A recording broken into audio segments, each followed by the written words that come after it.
आप सभी को मेरा नमस्कार।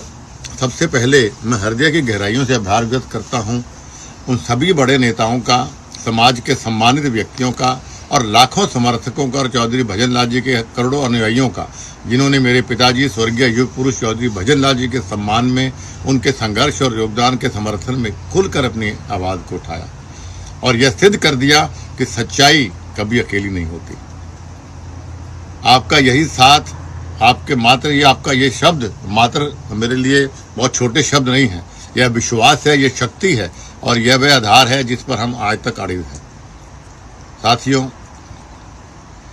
कुछ नाम समय के साथ बड़े नहीं होते और कुछ नाम समय को महान बना देते हैं। कुछ लोग पद से बड़े होते हैं और कुछ लोग अपने कर्म से इतने ऊंचे उठ जाते हैं कि पद भी उनके सामने छोटे पड़ जाते हैं। चौधरी भजन लाल जी एक नाम नहीं, एक युग थे। एक ऐसा युग जिसमें संघर्ष था, जिसमें सेवा थी और जिसमें जनता के लिए जीने का संकल्प था।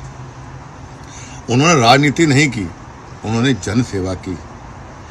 उन्होंने कभी शोर नहीं किया, लेकिन उनकी आवाज़ आज तक लोगों के लिए गूंजती है, उनका काम गूंजता है। उन्होंने कभी काम का प्रचार नहीं मांगा, लेकिन जनता ने उन्हें समय सम्मान दिया। कुछ लोग इतिहास पढ़ते हैं, कुछ लोग इतिहास रचते हैं, वो उन्हीं में से थे।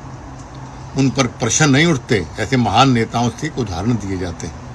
साथियों, मैं आपको यह स्मरण करना चाहता हूँ, इतिहास कोई अफवाह नहीं होती और एक जन नेता की विरासत कोई खिलौना नहीं होता जिसे कोई भी चाहे अपनी सुविधा के अनुसार तोड़ मरोड़ ले।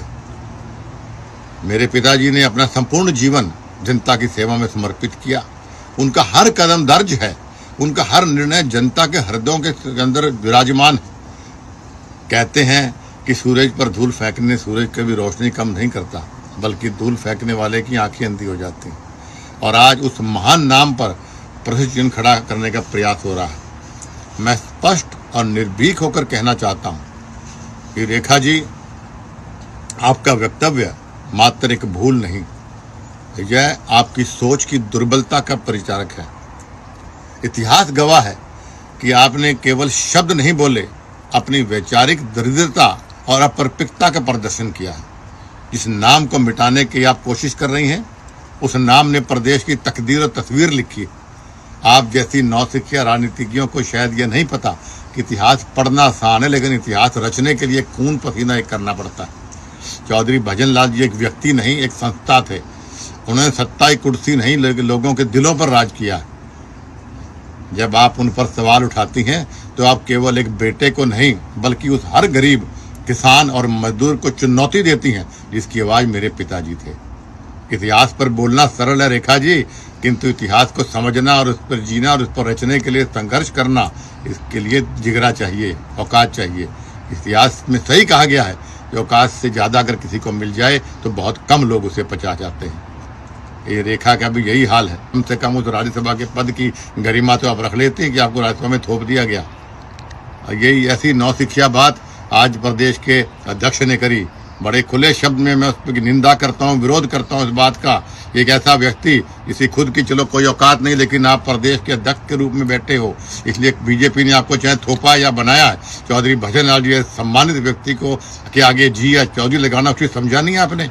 कैथल में आप जाके बोलते हो कि ये उनके उस लुगाई का व्यक्तिगत बीजेपी का कोई लेना नहीं है, और यहाँ आप कहते हो कोई भजन लाल जी के बारे में बोला ही नहीं और कोई जी नहीं, चौधरी नहीं। ये आपकी औकात है, ये आपकी हैसियत है, आपको भूलना नहीं चाहिए। आज आपकी सरकार पर बनी तो कुलदीप बिश्नोई की वजह सरकार सत्ता पर आप पहुंचे थे। 3 बार सरकार आपकी बनी, 3 में से 2 बार सरकार बनाने में कुलदीप बिश्नोई का योगदान है। बीजेपी को जानता कौन था पहले? आपको मेरे गठबंधन की वजह से, मेरी वजह से आपकी सरकार बनी। कम से कम उसका तो आप एहसान रख लेते हैं। और इस बार भी 7.5% वोट हरियाणा प्रदेश में, जो मेरा व्यक्तिगत वोट है चौधरी भजन लाल जी का, वो पूरा का पूरा वोट मैंने आपके ट्रांसफर कराया। मेरा वोट साइलेंट है, वरना तीसरी बार सरकार बन जाती। और चौथी बार सरकार ऐसे घमंड में नहीं बनेगी आपकी। आपको बड़े नेताओं को, संघर्षशील लोगों को, जनता के काम को, जनता को साथ लेके चलना पड़ेगा। इस प्रकार बड़े नेताओं की अगर आप बेइज्जती करेंगे तो जनता किस बात को भूलती नहीं, ना हम भूलने देंगे। मैं आपको स्पष्ट शब्दों में कहना चाहता हूं कि मुझे मजबूर मत करिए आप लोग कि मैं कोई ऐसा कदम उठाऊं कि आपको दोबारा अर्थ से फर्श पर लेकर आ जाऊं। मैं भारतीय जनता पार्टी का एक अनुशासित सिपाही हूं, इसलिए आपको ये चुनौती दे रहा हूं, वरना कदम उठा चुका होता मैं। लेकिन आपको चुनौती दे रहा हूं और आपको अवगत करवा रहा हूं कि तुरंत प्रभाव से आप उस रेखा से माफी मंगवाइए और मोहन लाल बड़ोली जी को बोलिए कि चौधरी भजन लाल जी का नाम सम्मान से ले और जो सही है वो सही बात करे। तुरंत प्रभाव से या तो वो रेखा माफी मांगे और या चौधरी भजन लाल या इसको आप नोटिस जारी करिए, वरना ये मामला यहाँ तक सीमित नहीं रहेगा। और मैं फिर दोहराना चाहता हूँ कि मुझे आप मजबूर मत करिए कि मैं वही पुराना बब्बर शेर हूँ। शेर को आप पिंजरे में रख सकते हैं, लेकिन शेर के नजदीक जाने के हाथ लगाने की हिम्मत कोई कर सकता नहीं है। कुलदीप बिश्नोई आज भी वही बब्बर शेर है जो पुराने जमाने के अंदर था। एक बार पुनः मैं तमाम मेरे साथियों का और तमाम उन वरिष्ठ नेताओं का हाथ जोड़ के मैं आभार व्यक्त करता हूं जिन्होंने आज भी चौधरी भजन लाल जी का सम्मान अपने शब्दों के रूप में किया, चाहे मुझे टेलीफोन करके किया हो या आपने सोशल मीडिया पर लिख कर किया हो। मैं दिल की गहराइयों से सभी का सम्मान करता हूं। आपका बहुत बहुत धन्यवाद। नमस्कार।